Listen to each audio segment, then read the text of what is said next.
أعوذ بالله من الشيطان الرجيم. بسم الله الرحمن الرحيم.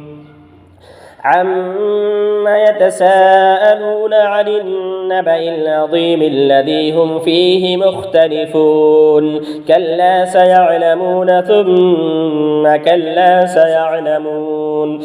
ألم نجعل الأرض مهادا والجبال أوتادا وخلقناكم أزواجا وجعلنا نومكم سباتا وجعلنا الليل لباسا وجعلنا النهار معاشا وبنينا فوقكم سبعا شدادا وجعلنا سراجا وهاجا وأنزلنا من المعصرات ماء ثجاجا لنخرج به حبا ونباتا وجنات ألفافا. إن يوم الفصل كان ميقاتا يوم ينفخ في الصور فتأتون أفواجا وفتحت السماء فكانت أبوابا وسيرت الجبال فكانت سرابا.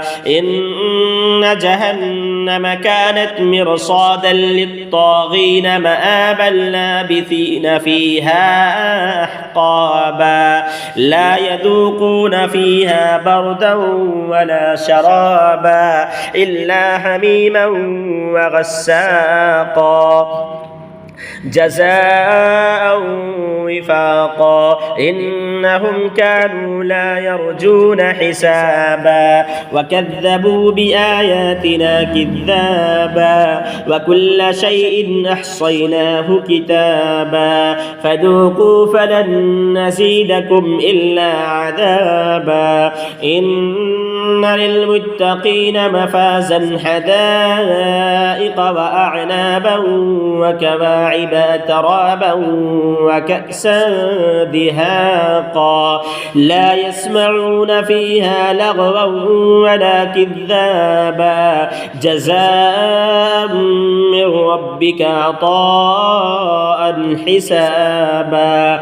رب السماوات والأرض وما بينهما الرحمن لا يملكون منه خطابا.